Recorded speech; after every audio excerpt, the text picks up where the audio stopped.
Are you ready for a wild ride this month with gold and silver prices? I sure hope so. I'll explain why as we explore.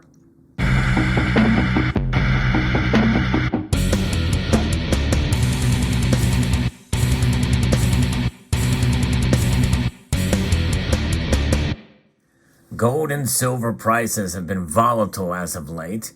And that's nothing new, but I think it could get a lot worse coming this month. You've heard the Ides of March, and that we're going to see some activity that'll happen around that time frame that could make or break gold and silver. But in some ways, it's kind of tough to shock the markets. We're going to talk about that here as we are here at the first day of March, March 1. A new month with a lot of activity happening that could move the markets one way or another. If you enjoy videos like this where I talk about the markets and what could move the prices, I hope you will consider subscribing to the channel if you haven't done so already and pressing that thumbs up button down below. Trying to grow the channel, and it means a lot, and want to get the word out there, and I always enjoy engaging with you in the comments as well about the discussion on gold and silver prices. I'm going to be referencing our article here from Kitco that talks a little bit about what's going on, especially with how there could be a tactical play ahead of a data storm that's going to be coming in the next 2 weeks and even beyond, including Federal Reserve Chair Jerome Powell's testimony before the U.S. Senate. And it's getting harder to shock the markets with higher than expected inflation numbers. And that reaction function is important for the gold market. Higher than expected inflation numbers and higher than expected employment numbers as well. So they kind of play off of each other here, folks. And that is something that we have to consider. If that trend continues, well, who knows where we'll see gold and silver as they fight against each other, as they prepare for another rate hike coming. The failure of the euro to be overly influenced by the above consensus French and Spanish CPI data suggests the market is becoming harder to shock by inflation reads. The risk reward is shifting. The gold market will be watching this closely. According to Weston, gold and silver have come up on the radar, but both could be a tactical play as we eye a data storm brewing over the next 2 weeks. Basically, he's saying, hey, it's a good idea to buy gold and silver now when the prices are low, because you don't know what's going to be happening. And this data storm could push the other direction. We could see the prices go up. The big market movers coming up are the U.S. employment data coming up on March the 10th, and then inflation data coming up on March the 14th. But all of this will be preceded by Powell's semi-annual testimony before the U.S. Senate's Banking Committee on the Fed's Monetary Policy Report. That's scheduled for March the 7th. That could spark some market volatility, but trading a speech is more problematic as we're fighting the algorithms as to who are programmed to rapidly react to words, Weston noted. For those of you who may remember, I did a video about the former Fed chair, Janet Yellen, who's now Treasury Secretary, about just a couple of words, and maybe even one word, can move the markets. And that's how much influence that the Federal Reserve has. You want to talk about manipulation. They are the master manipulators. Yes, indeed. And that is something that's paramount, and they manipulate everything. It's their job, right? So this means traders need to gear up for higher intraday moves in the lead up to the Fed's monetary policy meeting scheduled for the 22nd of March. That's another important date. The market will tweak positioning into these defining events. Market consensus calls are projecting non-farm payrolls to have added 200,000 new positions in February after the 517,000 shocker report in January. The unemployment rate is expected to tick up to 3.5% from 3.4%. So a modest increase in the unemployment rate. And that is something that is led by, we're hearing about all of these tech companies and other companies in the non-tech sector dropping jobs. And so, who knows, depending on how they react to that. You know, people will say, hey, buy gold and silver. And by the way, that's exactly what I did. That's right. This is the point in the video we're going to unbox a purchase I made a bit ago. And just now got here. And we're talking a unboxing from Silver Gold Bull. So let's see what's inside of this box here. All right. I'm going to take this thing out. I've enjoyed buying from Silver Gold Bull in the past. And there it is.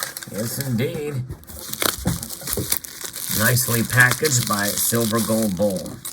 And this may look somewhat familiar to some of you, because I've purchased this before. Let's take this out and unpackage it here. Let's do that. Very good. All right. Yep, indeed. You guessed it. Just like this. I showed the video. Got another one. Random date, 1.5 ounce. I'm a sucker for the thick. And this is indeed the thick 1.5 ounce, what's called the Mega Leaf. Yes, indeed. And I got that on a recent dip in gold prices.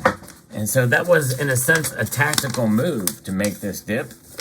And it is the Super Leaf. They call it Mega Leaf, Super Leaf. Super Leaf, maybe I think is really what it is.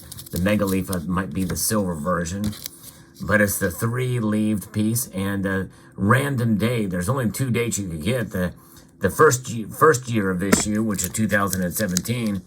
And they also did a version in 2019 on this piece, and no more since then. It's $150 face value from Canada. Beautiful coin, and they put it in this nice capsule. And I'm going to take it out of the capsule just for a moment as we pause in this story. We're going to get back to the story in a minute, but, you know, I'm kind of showing you kind of what I do, what I'm doing, practicing what I'm preaching. You know, making buys, timing the buys with the markets if I can, and adding a little bit. But, you know, when you do something like this, me as a collector, I like to kind of do it in such a way that you find something to enjoy. And I'm down with the thickness, as you can see with this particular piece. And Silver Gold Bull does not disappoint in their quality. This is I've only bought from them a few times, and this is one of those times. And this coin is immaculate, very nicely done. And so I'll gladly add that to the stack here. 3 ounces of these coins and 2 coins this year. So we'll put that aside here and get our display back as we go. But sometimes that's how you do it. You know, you just got to, you know, time your purchases in such a way. And this is a tactical move. And this kind of market provides a case in a situation where it is a good tactical decision, because, you know, the market kind of already, you know, timing in these reports with inflation and employment data. It's hard to shock them these days right now. So that means that gold and silver very well may go up this time around after the Fed reports, even if they raise rates.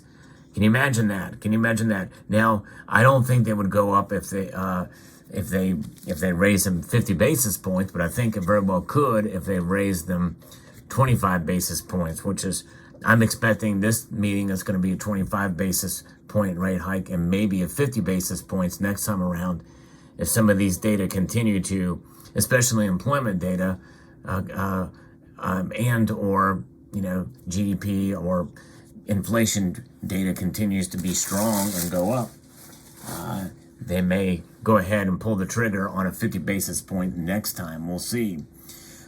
So moving ahead with the article here, market consensus calls are projecting, you know, with these things about this 200,000 jobs, and then Weston forecasts the U.S. inflation data to come between 6 and 5.5% in February, a decent deceleration from the 6.4% reported in January. So they're expecting it to come in lower this time around, which is going to bolster the case for a 25 basis point rate hike, if that's the case. Now, if it does come in anywhere above 6%, then they may move to be more aggressive next time around. If it comes in at 6.4% or higher, then I think likely we might see it happen sooner, maybe even this time. I don't know. We'll find out. But with gold so heavily inversely correlated to both the nominal and real U.S. bond yields, I question if the market looks to pare back on their rates exposure into this data,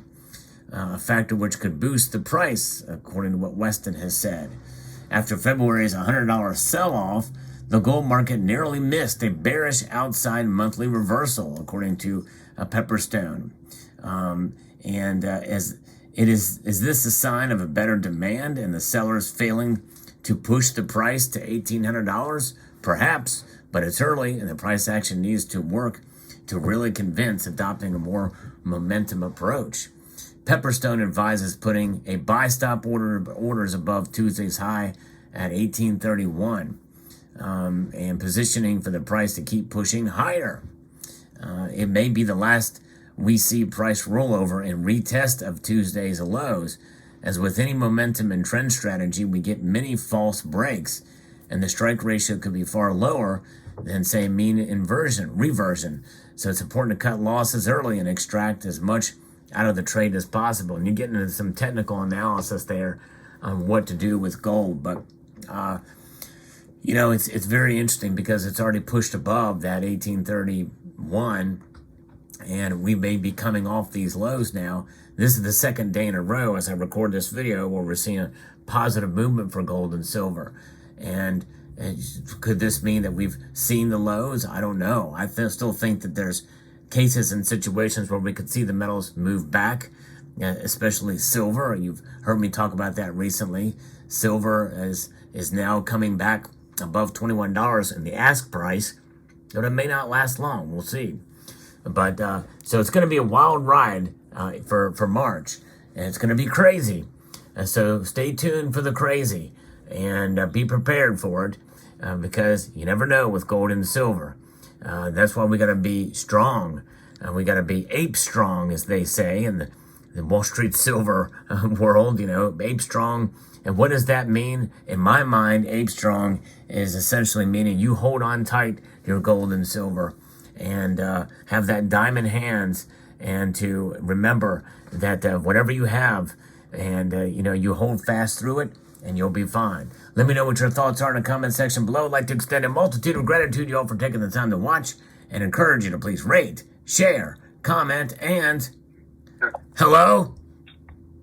Hey, Richard? Yes? Hey, how's it going? This is Jonathan from Excel Funding. How are you today? I'm good, Jonathan. How are you doing, brother? Or if you identify as a male, that is. Yeah.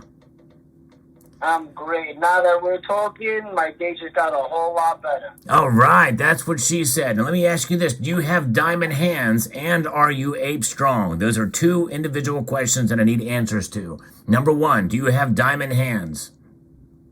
No. Are you ape strong? What does that mean? Just think about it, how strong apes are, and let's see if you're a good trader and if you're ape strong through the volatility of the markets. I can't answer that. You can't answer that. Do you feel it's an invasion of your privacy? I don't know what that is. Okay, all right. Well, hey, that's very good. All right, well, it's going to be a crazy time here with the markets, and we're just going to just hang on tightly, not loosely. We don't like to hang on loosely here. We like to hang on tightly. Do you feel me, bro, on that? We like tight pussy. What's that? I said we like it tight. We like it tight. That's exactly right. We like it tight. Word to your mother. Well, very good. All right, John. Well, thank you so much. Hey, you motherfucker! Don't talk about my mother. Well, I'd like to discuss your mom in great detail and specificity. Okay, can we do that? Let's discuss your mom for a moment. Can I fist you in the ass? Now, listen to me. I want to know how old your mother was when you were born. Can I fist you? No, I do not want you to punch me anywhere, including anywhere else, okay? But what I will say is this. What I will say was this, John, is that Johnny you need to go to the John and take a big old dump is what you need to do right now. I feel a good one coming on, and it needs to come out because essentially that's what you're full of is fecal matter. It seems that John is full of fecal matter right now. And so it'd be nice if you could extract that fecal matter out. But until then, I'm going to be ape strong. And I think all traders should be ape strong through this time of volatility and prepare for the crazy that will be in March. And now, John, I want you to say a multitude of gratitude. Say it.